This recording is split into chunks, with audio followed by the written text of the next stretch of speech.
Salut à tous. Salut Camille. Salut Kassem. C'est ici, en plein cœur de la ville de Liège, que nous sommes reçus par notre prochain invité.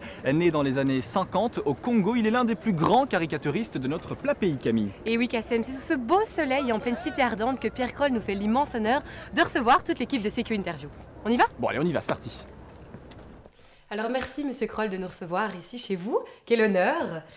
Pierre Kroll, avec vos mots, comment définiriez-vous votre métier de dessinateur caricaturiste? Moi, je lis beaucoup à la presse. C'est vrai qu'il y a plusieurs appellations de ça. On emploie souvent maintenant le mot anglais de cartooniste parce que ça veut dire quelque chose de particulier là-bas. Moi, je dis souvent dessinateur de presse parce que sans les supports de presse, je n'existerais pas et sans doute je ne dessinerais pas ça. Je ne passerais pas mon temps à dessiner juste la caricature de ma mère, de mon voisin, de mon facteur. Je ne crois pas. Donc, j'ai un métier qui est proche de celui des journalistes. Pas tout à fait, je peux expliquer en quoi il est très différent. Moi, on ne me demande pas de vérifier mes sources, c'est vous qui m'apportez de l'information, je ne vais pas la chercher, je ne suis pas tenu d'être objectif, etc., etc. Mais je fais quand même partie des métiers de la presse. Et puis, si on rentre dans le contenu de ce métier, c'est plus compliqué. C'est-à-dire que je pense que le dessin de presse, et comme je le pratique, attire l'attention sur un sujet d'actualité, comme la mienne a été attirée vers ce sujet, et donc vous conduit quelque part vers cette information.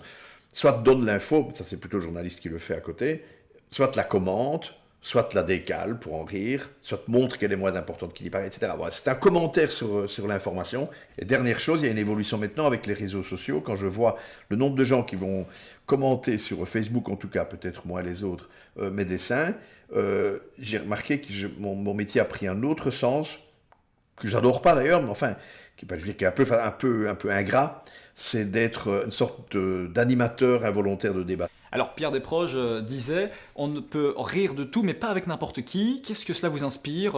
Était-ce plus simple de rire il y a 25 ans de tout qu'aujourd'hui? C'est une bonne question, hein, forcément, mais c'est long, c'est difficile d'y répondre très brièvement. Moi, ma réponse déjà à la question « peut-on rire de tout ?» sera moins célèbre que celle de Desproges, sait-on jamais, c'est déjà « on n'est pas obligé ».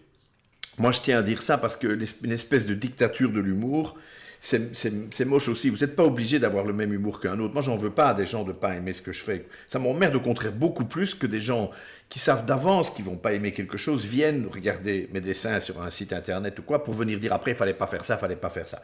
Pour le dire caricaturalement, parce que c'est mon métier, les frères Kouachi, s'ils n'aiment pas qu'on dessine la tête du prophète, mais qu'ils n'achètent pas Charlie Hebdo, puis c'est tout. Il n'y a personne qui les oblige. C'est dans le fond d'une librairie en général. C'est eux qui ont rendu ça si célèbre.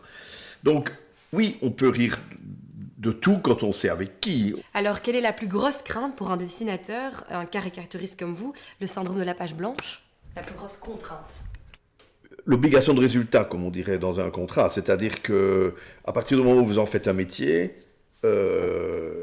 il faut que ça suive, quoi. Il faut trouver, il faut répondre tout le temps. Si je vais dans un débat à la télévision, comme je le fais toutes les semaines depuis 25 ans, que je dis, bon, aujourd'hui, ça m'a rien inspiré, ce débat.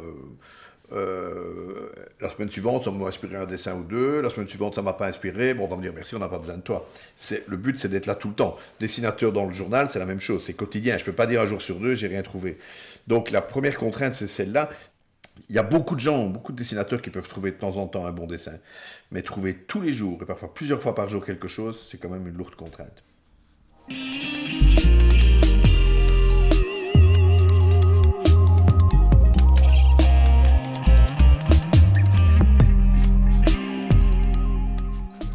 Alors, dans les moments difficiles, on pense aux attentats. Quel est le rôle de votre coup de crayon? Il ne faut jamais que ce soit une obligation de faire un dessin dans ces cas-là. Mais c'est vrai qu'il faut le dire, parce qu'il y a des gens qui disent « Mais enfin, pourquoi vous avez dessiné sur cet événement grave-là » Il faut savoir que le journal nous le demande souvent. Et donc ça répond à votre question. Pourquoi alors le journal le demande? Parce que le dessin peut parfois apporter quelque chose que n'apporte pas la photo ou l'écrit. Pas quelque chose de plus ou de mieux, c'est pas vrai. Quelque chose de différent, c'est tout. Dans l'écrit, vous allez relater les faits. Dans un édito, vous allez donner une opinion personnelle ou celle du journal, etc. Dans la photo, vous allez chercher celle qui raconte le mieux l'événement, la qualité de la photo. Dans le dessin, vous aurez le commentaire d'une personne identifiable, souvent déjà identifiée, puisque les journaux ont leur dessinateur. Moi, on sait bien que dans le soir, il y a Kroll. Qu'est-ce que Kroll va dire de ça? Et parfois, je ne dis pas grand-chose, je dis juste que je suis moi-même ému aussi. le rythme justement de dessin qui sont drôles tous les jours, et puis ce jour-là, il n'est pas drôle du tout. Mais voilà, Kroll, il est bouleversé comme tout le monde. Alors radio, télévision, magazine, journaux ou encore sur scène, vous êtes la parfaite caricature d'un ministre. Comment prenez-vous du temps pour vous? D'un ministre, le ministre est très occupé, mais il ne fait pas des choses aussi différentes que ça. Il fait toujours un peu la même chose. Comment je prends du temps pour moi? Fort heureusement, déjà, je fais un métier qui est une passion quand même. C'est-à-dire que lorsque j'étais étudiant, aussi bien à l'école primaire qu'en architecture, j'ai fait une licence en environnement et tout, je dessinais tout le temps pendant les cours. Donc il y a une partie de l'obligation de faire mon métier qui est un plaisir quand même, aussi. Et c'est des loisirs. J'ai des discussions avec ma femme, qui voit venir la retraite, ses vieux jours, je sais pas quoi. J'ai dit, attends, moi je vais pas me mettre au bridge, au golf ou à n'importe quoi. Moi, si je gagne du temps à devoir moins travailler, ce sera pour dessiner. J'essaye de ne pas travailler le samedi, mais du coup je dois faire des courses pour aller voir ma mère, c'est pas non plus les vacances. Donc non, c'est vrai que c'est très prenant. La comparaison avec les ministres en ça est un peu vraie, et tout le monde n'est pas obligé d'en faire autant que ce que je fais, mais je suis assez boulimique de travail. Bon, maintenant on va se permettre un petit peu de rire. Selon vous, qu'est-ce qui fait la différence entre un caricaturiste belge et un caricaturiste français? Ce serait amusant de poser la question aussi à des Français, enfin je connais un peu leur réponse. Je suis très ami avec Plantu, par exemple, qui est le dessinateur du Monde. J'en connais d'autres, mais eh bien, lui, il trouve que en Belgique, on ose plus qu'en France. Je lui dis, mais c'est pas vrai, c'est pas possible ça. Et il faut comprendre que souvent, on nous compare, on compare les dessinateurs sans tenir compte des journaux dans lesquels ils dessinent. On n'a pas en Belgique un journal comme Charlie Hebdo, et Charlie Hebdo en France n'est pas le seul journal français, loin s'en faut. C'est un journal très satirique, très osé, très militant de la laïcité, etc. Et donc, on va y trouver des dessins très excessifs. Plantu, il dessine dans Le Monde tous les jours, il n'est pas question de mettre des bites et des couilles. Vous voulez qu'on rit, on va parler comme ça. Et moi, dans Le Soir, c'est pas évident non plus. Je viens de me faire refuser un dessin sur le sommet contre la pédophilie organisé par le pape au Vatican, pour parler de ces milliers de cas, etc. Et le pape a déclaré il faut vraiment que ce soit un électrochoc.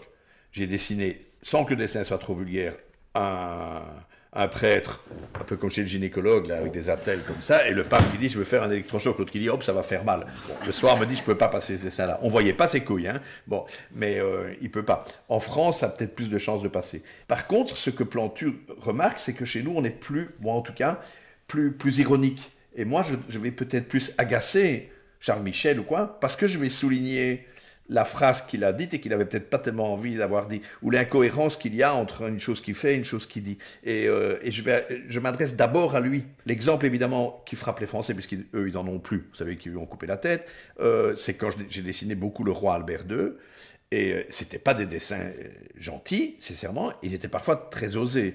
Mais son chef de cabinet m'a dit 2 fois, le roi trouve que tout ce que vous croyez qu'il pense est juste. Il pense comme ça. Et enfin, voilà, le mot de la fin, il arrive tout doucement. Pierre Kroll, citez-nous cet entretien en 3 hashtags. Hashtag Pierre Kroll, non? Il me semble, c'est pas évident. Hashtag, je sais pas, caricature, dessin de presse, tout collé, comme ça. Vous voudriez un truc plus drôle, mais je suis assez informatif, moi. Je suis assez informatif. Pas dessin, caricature, liège, vélo, non, je sais pas, hashtag. Si on mettait hashtag regarder par surprise, tout le monde ira voir. Hein. Voilà. Merci beaucoup. Merci beaucoup. Et bien voilà, Kassem, c'est terminé. Très chouette entrevue. Hyper sympa. En plus, je vais vous dire, j'ai toujours voulu rencontrer Pierre Kroll, hein, et là, c'est fait. Trop bien. Génial. Pas seulement 20 ans, parfait. Bah ouais, hein, écoute, quand tu veux, on continue. On reviendra à Liège avec grand plaisir, mais surtout n'oubliez pas de liker, partager et surtout commenter. Et on se dit à très vite sur CQ Interview. À très vite.